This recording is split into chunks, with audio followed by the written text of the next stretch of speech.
It's 5:47 p.m.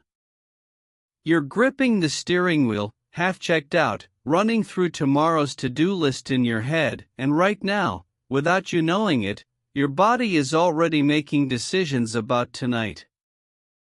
Deep inside your abdomen, your visceral fat cells are waiting. They're waiting to find out whether the next 4 hours will signal burn or store, and the outcome has almost nothing to do with what you ate for lunch. Here's the truth that the fitness industry has been sitting on: your body doesn't accumulate fat during the day. It accumulates fat at night silently, while you sleep, while you think you're recovering, while you believe you've already done the hard part. And the trigger isn't your dinner. The trigger is everything that happens in the 2 hours after your dinner. The choice is so small and so habitual that you don't even register them as choices anymore. Most people obsess over morning routines, calorie deficits, 5 a.m. workouts, and macro tracking, and none of it is wasted, but it's only half the equation. The other half, the half that actually decides whether you wake up leaner or more inflamed, happens between 6 p.m. and midnight. What controls that window isn't willpower or discipline. It's chronobiology, the science of biological timing, and specifically what happens when your ancient internal clock crashes headfirst into modern evening life. Your body is running a 200,000-year-old operating system. For the vast majority of human history, people ate during daylight and fasted after dark, and every hormone, enzyme, and metabolic signal in your body is still wired for exactly that pattern. But tonight, like most nights, you'll eat at 8 p.m. under artificial lights, scrolling through your phone with your nervous system quietly humming in low-grade stress, and your body will interpret that entire environment as a threat. When it senses a threat, it does the only logical thing it knows how to do: store energy and prepare for an emergency. That stored energy is fat. And it keeps storing until the threat signal disappears, which, if you're doing what most people do, is never before midnight. Here are the 5 biological signals that determine whether your body burns fat overnight or locks it away. Signal 1, the eating window. Why 7 p.m.? Is your metabolic deadline. Your liver has its own internal clock. Scientists call it the hepatic oscillator, and it runs your body's entire nutrient processing operation based on the time of day. Between roughly 6 a.m. and 6 p.m., your liver is in full production mode, enzymes are active, insulin sensitivity is high, and incoming food gets efficiently converted into usable energy. After 7 p.m., the liver begins its shutdown sequence. Enzyme output drops by nearly 40%, pancreatic function slows, and your ability to process carbohydrates and fats efficiently begins to collapse. This means the exact same meal, same calories, same macros, same portion, creates a completely different metabolic outcome depending on whether you eat it at 6 p.m. or 9 p.m. A landmark study tracked 2 groups eating identical diets. One group ate between 8 a.m. and 6 p.m., the other between noon and 10 p.m. After 12 weeks, the early group lost an average of 8.6 pounds of visceral fat, the dangerous, organ-surrounding kind, while the late group lost nothing, and some participants actually gained. The protocol is simple. Your last bite of food should land no later than 7 p.m., not the start of dinner, the last bite. That single boundary gives your body a minimum 12-hour overnight fast, and what happens inside that window is extraordinary. By hour 8, your insulin drops to baseline.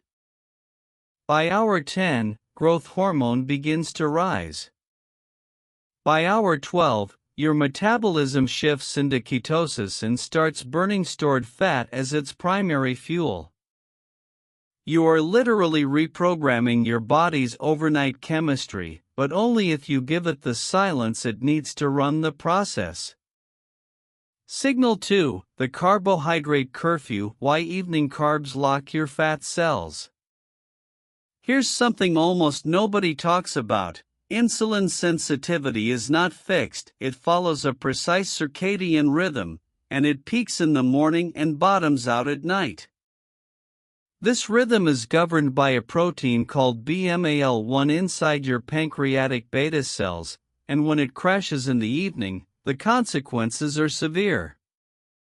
The same 50 grams of carbohydrates from rice or bread that your body handles smoothly at 8 a.m. will trigger a 40% higher insulin spike if you eat them at 8 p.m.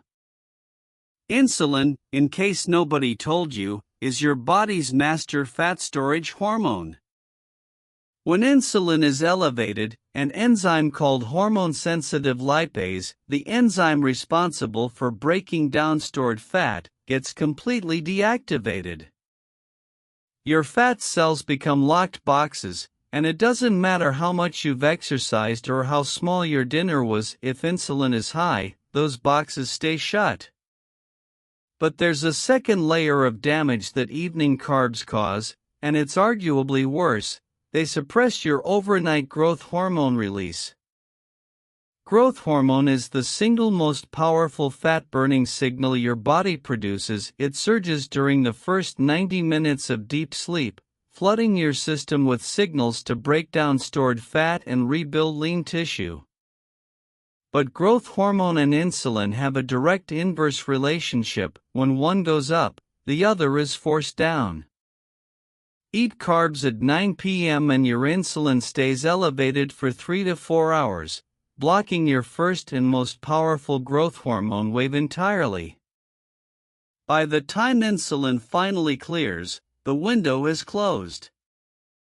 The fix is a strict carbohydrate curfew after 4 p.m., no grains, no fruit, no starchy vegetables in the evening. Build your dinner around clean protein and non-starchy vegetables: wild-caught salmon with asparagus and olive oil, grass-fed beef over sautéed spinach, or a large salad with grilled chicken and roasted Brussels sprouts. You are feeding your body without pulling the brake on the very process you're trying to activate. Signal 3, the parasympathetic shift: why post-dinner stress makes you store fat. Most people finish dinner and immediately do one of the most metabolically destructive things possible: they sit down, open a screen, and let their nervous system simmer in low-grade stress. Emails, news, social media, arguments in comment sections, none of it feels dangerous, but your body can't tell the difference between a stressful email and a physical threat. Here's the problem: digestion is an exclusively parasympathetic process. It requires the vagus nerve to activate your rest and digest physiology: blood flow rerouted to your gut, heart rate slowed, cortisol suppressed. When your sympathetic nervous system is dominant, which it is every time you feel even mildly stressed, blood flow gets pulled away from digestion toward your muscles and brain. Food sits in your stomach fermenting rather than processing, producing bacterial waste products called endotoxins that trigger systemic inflammation.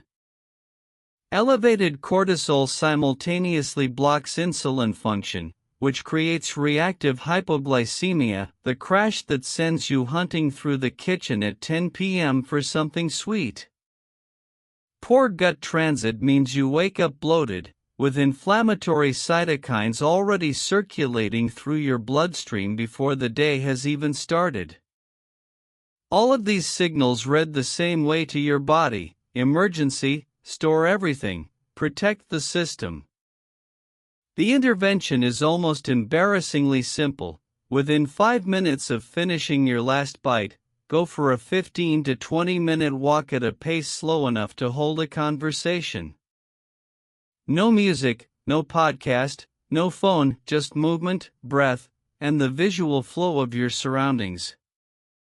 This single habit simultaneously activates your parasympathetic system, drives glucose into your muscles without needing insulin, stimulates intestinal movement, and begins dropping cortisol through bilateral motion and optic flow. When you return, your body is in a fundamentally different state. Digestion is running, stress is down, and the fat-burning machinery is already warming up. Signal 4, the light-dark cycle, how your living room is making you insulin resistant. Everyone knows melatonin helps you sleep, but almost nobody knows what melatonin does before you sleep, and it's one of the most important metabolic functions in your entire body. Melatonin receptors are embedded inside your pancreatic beta cells, the exact cells that produce insulin. When melatonin rises naturally after dark, it's supposed to send a direct signal to your pancreas, shut down insulin production, we're entering the fasting window, switch the system to fat-burning mode. But melatonin is only released in response to darkness, and blue light wavelengths, specifically the 450 to 480 nanometer range emitted by every LED light, TV, phone, and laptop in your home, to suppress melatonin production by up to 90%. Your brain reads the light in your living room and concludes it's early afternoon.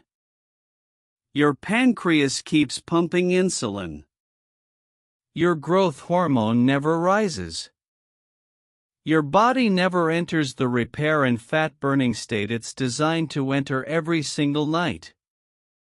A 2017 Northwestern University study found that just 3 hours of evening blue light exposure decreased insulin sensitivity by 20% the following morning. One night of bad lighting, measurable metabolic damage the next day.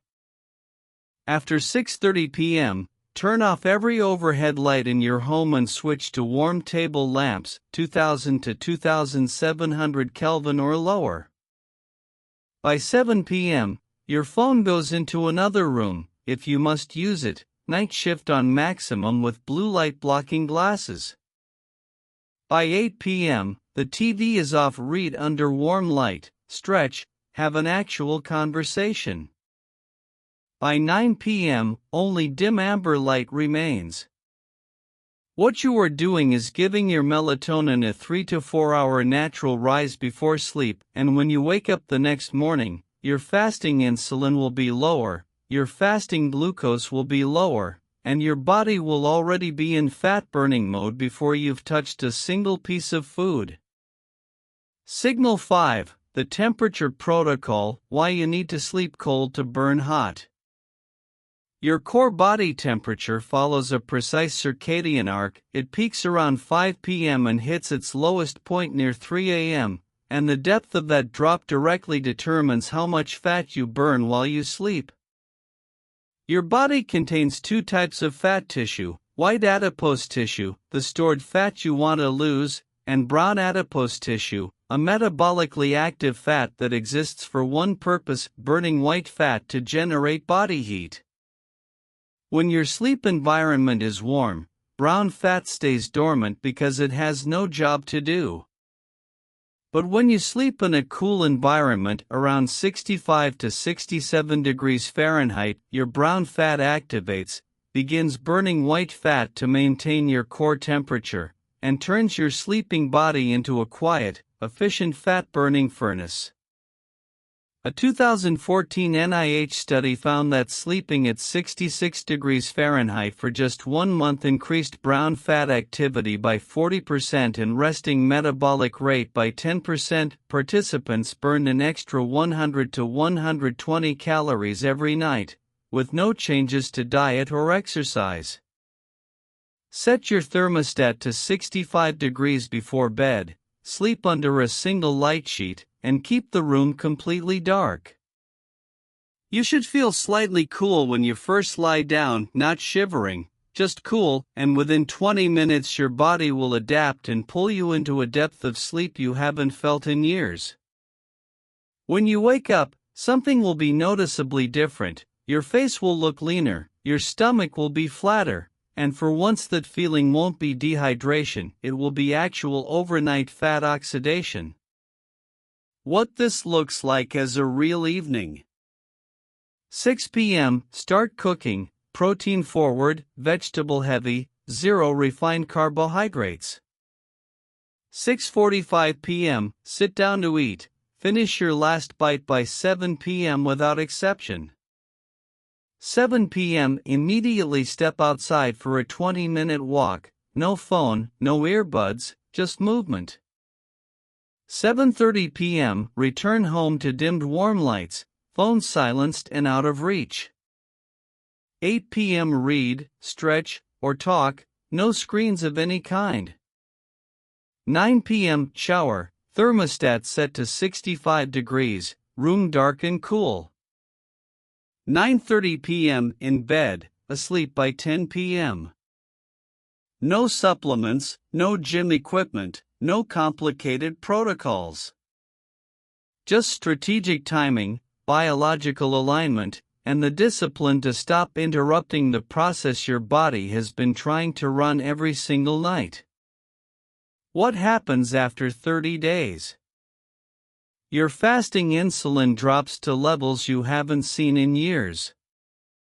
Your insulin sensitivity rebounds, and your cells start responding to nutrition the way they're designed to.